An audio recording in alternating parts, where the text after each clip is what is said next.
The sun had long since fallen out of the sky by the time Josh finished giving Kyle the scoop on Fractal's defined Nano S. Kyle gave his familiar nod of approval as he admired his friend's work, fighting the urge to flail his arms like a marionette on speed, which had long been his trademark. Actually, he kind of nailed you there. You know what, whatever. Where do the drives go in this thing? They're back here. Flushed with emotion, they stared longingly into each other's eyes. Emotion? Longingly? There was no longingly. Okay, let's just try to... Yeah, right. I mean, okay. So, what else can we stuff in this thing? No. Kyle's Freudian slip betrayed his true emotions, his heart taking over for his mind. Choose your own adventure with the defined Nano S from Fractal Design. The case offers custom water cooling options, full-size hardware support, and top-class cable management in a compact design. Click the link in the description for more info. What's up, guys? Today is an exciting day because it marks the end of the GTX 1080's embargo, meaning reviewers can officially announce all of the juicy details regarding Nvidia's new flagship card, no holds barred. For the last week or so, it hasn't been easy keeping quiet while sitting on a goldmine of confidential information, so I'm pretty proud of myself for not cracking early, as big releases like this tend to be riddled with more leaks than Edward Snowden's Twitter feed. Well, today, those of us who have waited patiently can finally see what kind of performance and new technologies the GTX 1080 and its bloodline bring to the table. To keep this from being a grade school lecture, I've done my best to consolidate all of this densely packed information where I can, and hold your attention with this adorable kitten when I can't. So starting at the core of the matter, the GTX 1080 is based on Nvidia's Pascal architecture, featuring the latest support for DirectX 12 and Vulkan APIs. Built on the 16nm FinFET architecture and sporting new GDDR5X memory, the GTX 1080 puts VR, 4K, and HDR displays directly in its sights. So if you are waiting for the right time to invest in these technologies, the card's retail launch on May 27th gives you just enough time to plan your wallet's funeral. Taking a look at the specs, the GTX 1080 features the GP104 GPU with 2560 CUDA cores, that's 25% more than the GTX 980, and an absurd core clock speed of 1607 MHz that boosts to 1733 MHz, nearly double the speed just 2 generations after the GTX 780. This is largely thanks to Pascal's 16nm manufacturing process that allows the chip to house more transistors while drastically improving power efficiency over Maxwell. HBM2 and the Oculus Rift were two things we hoped would arrive this year, but the GTX 1080's 8 gigs of GDDR5X still provides a big leap in memory performance at 10 gigabits per second on a 256-bit bus, providing 43% more memory bandwidth than the GTX 980. Factor in architectural improvements in memory compression, and compared to the 980, we're seeing 1.7 times the total effective memory bandwidth. This certainly substantiates the rumor that the GTX 980 has signed on for its own reality TV show in hopes of staying relevant. Now, one of the few integrations of Pascal is HDR video, including HDR playback, recording, streaming, and HDR interface support over DisplayPort 1.4. This is especially exciting as we're anticipating a lot more HDR panels and TVs to hit the market later this year. With HEVC 10B encoding on board the 1080 and decoding on the Nvidia Shield, users can also enjoy a growing list of HDR games on their HDR TVs, so you'll be able to see just how badly Lara Croft needs to re-dye her roots. Additionally, Pascal offers support for Microsoft's pesky DRM software, PlayReady 3.0, and HEVC decode in hardware, finally allowing users to stream 4K content on their PC via content providers like Netflix. It's still unclear exactly how airtight the latest version of HDCP will be, but you can look to the Pirate Bay for frequent updates. If you own a triple monitor setup or a VR headset, you should be excited about simultaneous multi-projection, or SMP, which brings some big improvements to both areas. SMP essentially has the ability to project up to 16 different viewports simultaneously. Up until now, triple monitors have used a single viewport, which looks fine and dandy when the panels are aligned straight across, but slanting the two outside monitors at an angle distorts the perceived image. SMP renders a wider field of view and allows each monitor to have its own relative viewport, so the final image across the panels isn't warped.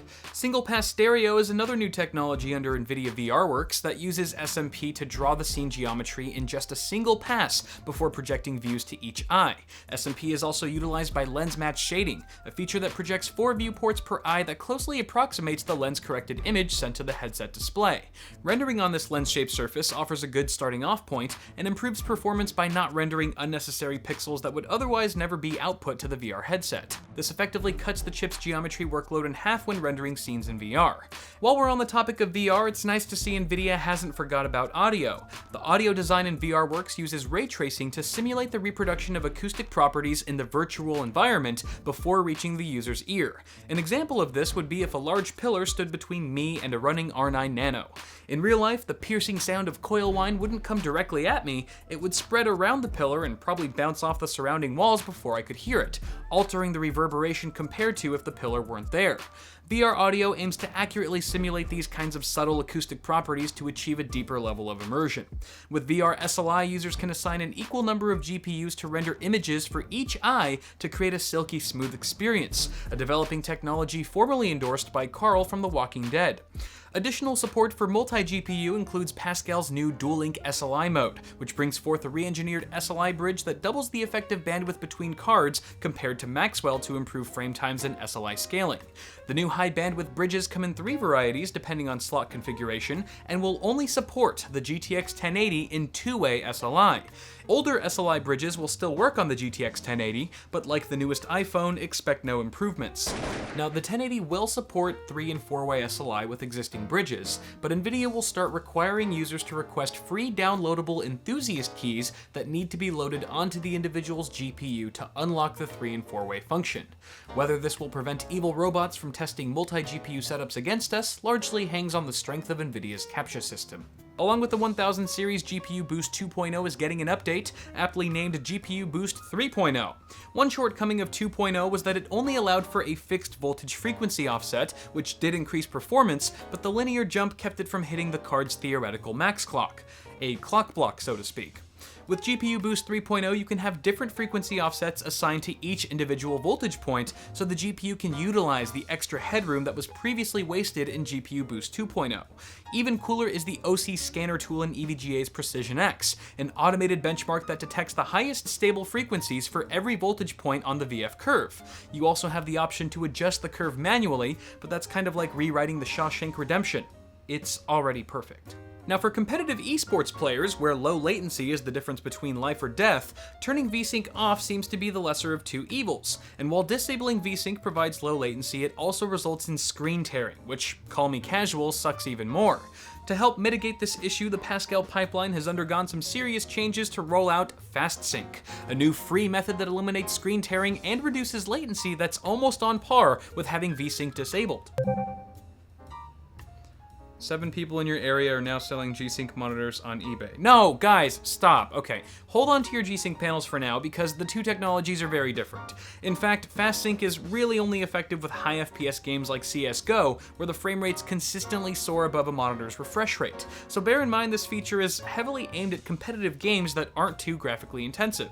As a very high-level explanation of how this works, Pascal has decoupled the rendering and display stages from the pipeline, so frames can be rendered as fast as possible for low latency. The frames are then circulated through a series of 3 separate buffers before FastSync chooses which frames to scan to the display, which effectively eliminates any screen tearing. I'm already looking forward to firing up CSGO in a future video to test the latency of FastSync, to see just how much faster people kill me. And finally, rounding out the list of new features and technologies, the latest generation of GPUs beckons our artistic side with Ansel, a name I cannot not say in a slightly offensive Swiss accent.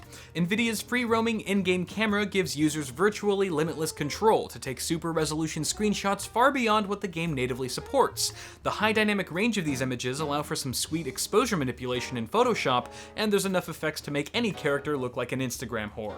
Actually, right now the list of games supported by Ansel is fairly limited, but adding more popular titles could finally give PC gamers a reason to play Quantum Break.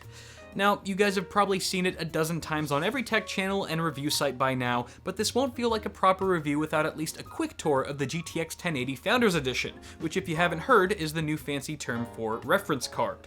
Featuring Nvidia's new love it or hate it industrial aesthetic, we get the familiar vapor chamber design and single blower style fan. Air exhausts out the front and back of the card, and there's a single 8-pin PCIe connector because power efficiency. The GeForce logo on the side still lights up green when powered on, but Nvidia has included a new plastic backplate to cover an otherwise boring PCB. Display I/O features 3 DisplayPort 1.4 capable of driving 4K at 120Hz, one HDMI 2.0B for 4K up to 60Hz, and a single dual-link DVI. Now, to answer the burning question that's been on all of our minds, How fast is the GTX 1080? Well, over the last few weeks, there have been several schools of thought on how this card would stack up, with speculations based off little more than what Nvidia gave away at their live-streamed press event.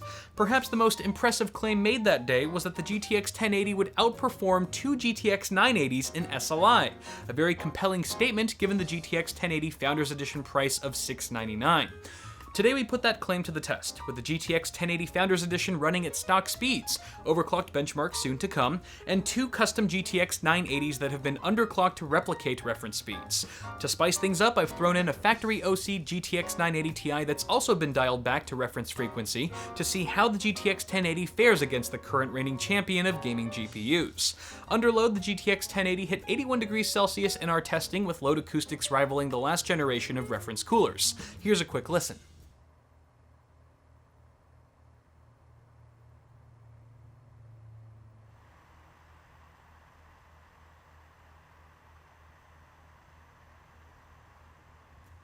The Founders Edition is definitely audible under load, but it's relatively quiet for a reference design, with little chance of being heard much inside a typical enclosed chassis.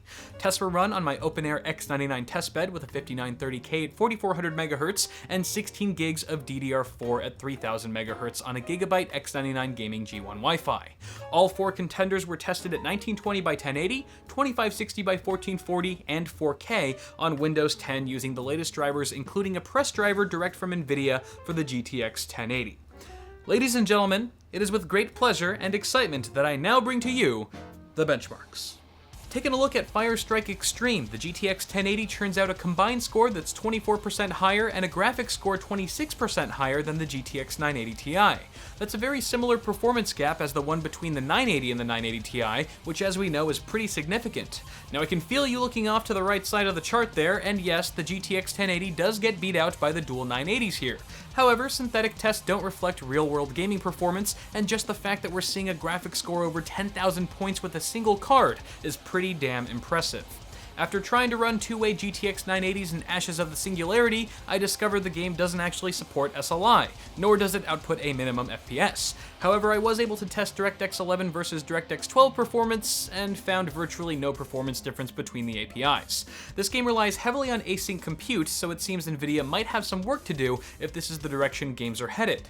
Here we see the GTX 1080 outperforming the 980 Ti by around 24% at HD and Quad HD, and a whopping 29% lead at 4K. In CRYSIS 3, the GTX 1080 falls way behind the dual 980s, and falls slightly less behind at 4K. Clearly this is a game well optimized for 2-way SLI. Again, we see the GTX 1080 beating out the 980 Ti, this time by a landslide, and note the GTX 1080's minimum FPS is higher than the average frame rate of the 980. Brace yourselves, price drops are coming. The 2-way 980s top the GTX 1080 average FPS by a smaller margin in GTA 5, but still wreck the new card at 4K with favorable minimum frame rates at HD. Notice the performance gap between the 1080 and dual 980s widens as we increase the resolution, likely due to some CPU bottlenecking. As we saw in CRYSIS 3, the GTX 1080 struggles at 4K, and in fact is slightly slower than the GTX 980 Ti when you factor in minimum FPS. Apparently, we still have some ways to go before a single card delivers a smooth 4K experience at max settings. HITMAN 2016 is a DirectX 12 supported title, but the built-in benchmark wasn't playing nicely when trying to run the game with the new API, so the results you see here are DirectX 11 based. Interestingly, the game's SLI scaling at HD seems to be nothing short of potato, one of several reasons why I typically advise against a dual GPU setup in favor of a single faster card. As we see here, the GTX 1080 pulls ahead of our 2-way 980s for the first time at HD and Quad HD, and just barely trails behind at 4K. Most impressive. Winding down in Metro Last Light, we see another victory for the GTX 1080 over 2-way SLI at HD and Quad HD. To me, these results are more validating than they were in Hitman, since the SLI scaling in Metro Last Light is quite good. Here, the Pascal card scored an average FPS 16% higher than the GTX 980 Ti, and a whopping 44% higher FPS than a single GTX 980. This appears to be the only game in our testing, however, that the GTX 1080 could reasonably run at 4K without sacrificing much of the quality settings. Taking a look at the overall averages of all the games we tested, the minimum FPS of the GTX 1080 was higher than all other contenders, most notably at Quad HD and 4K. It seems minimum frame rates aren't favored quite as much at 1920 by 1080, but they're still pretty darn good. The overall average FPS of the GTX 1080 tested around 20% higher than the GTX 980 Ti between all resolutions, and between 48 and 58% faster than a single 980. On average, we only saw the GTX 1080 outshine the dual 980s at HD, with slower performance at 4K. Now keep in mind these numbers are merely the findings of today's benchmarks in the 5 games we tested, but it certainly gives us a good idea of where the GTX 1080 positions itself in the GeForce family, which is of course on top. Now although the card doesn't consistently outperform the dual 980s and struggles with 4K at max settings, it still displays one of the biggest generational leaps in graphics performance we've seen in a while, and it'll be interesting to see what Nvidia does with the GTX 980 or even the 980 Ti pricing to keep those cards competitive. Given today's results, the GTX 1080 packs a serious punch for the price and will undoubtedly be the fastest single GPU available come its May 27th release. But what do you guys think? Is the GTX 1080's performance what you'd hoped and dreamed? Will you be buying one? How long has it been since I left this room? Let me know in the comments, and don't forget to toss me a like on this video if you enjoyed it. Before you guys go, check the description below for newly restocked shirts in every design, and feel free to bookmark my Amazon affiliate link and use them when you buy stuff. It helps me a lot. As always, I'm Kyle with Awesome Sauce Network. Thank you guys for watching. Subscribe to the channel if you haven't already, and I will see you all in the next video. I hit my keyboard.